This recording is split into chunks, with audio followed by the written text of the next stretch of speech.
Well, that leads us nicely into the very last bit, which is about cross-cultural psychology and cultural competence as well.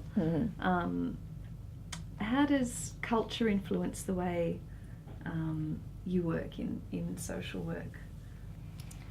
Well, once again, these are all sort of key areas, aren't they, across your process, whether it's a community work or a individual work or a political level of work.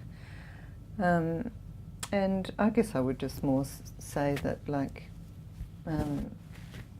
hopefully other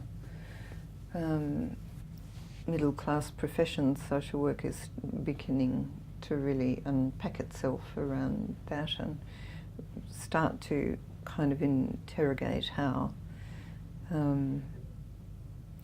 sort of Euro and Western-centric our way of understanding culture is. Yeah.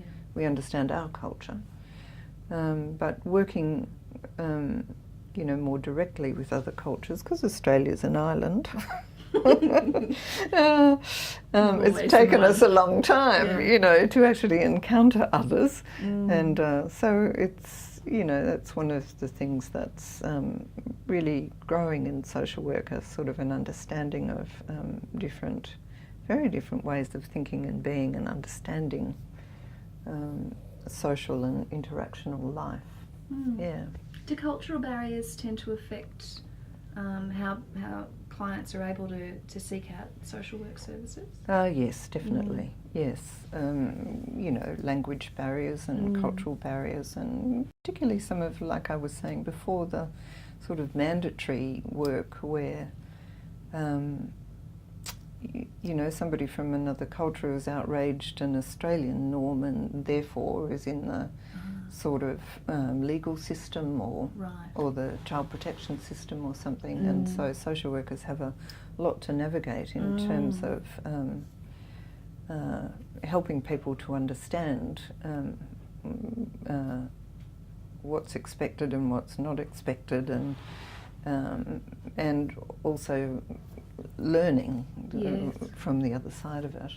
I mean, the classic thing too, of course, is that Australian social workers have a bad history with Aboriginal and Torres Strait Island people as the interveners in the, you know, the sort of bringers on of the stolen generation and so on. So we've got a lot to make amends for with other cultural groups, because, you know, white middle-class women were the sort of face of cultural oppression in the early part of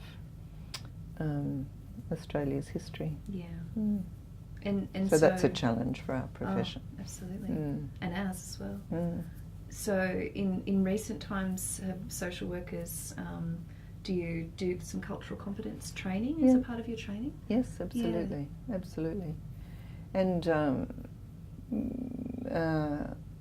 I would say that almost all organisations have cultural intelligence kind of programs built into their sort of staff training and so forth. Yeah. I think you've already answered this, but I was going to ask you about how important it is for you to understand the history of the treatment of Indigenous Australians and the psychological impacts that that's had on them. Well, yeah, as I have answered that, but yeah, I think that that's a really key challenge now, and it's kind of, yeah, it's important to sort of understand that structural change has really got to happen ultimately. That's nothing else is going to change unless Aboriginal and Torres Strait Islanders have equality. So it's like that needs to really be where we're working.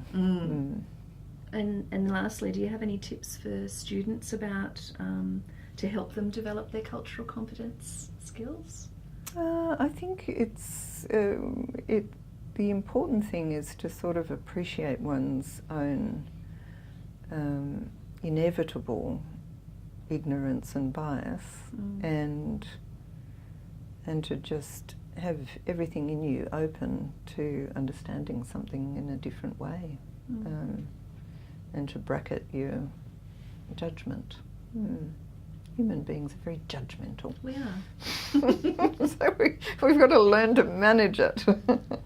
Yeah. Thank you so much. That's a great pleasure. Thank you for inviting me. It's wonderful.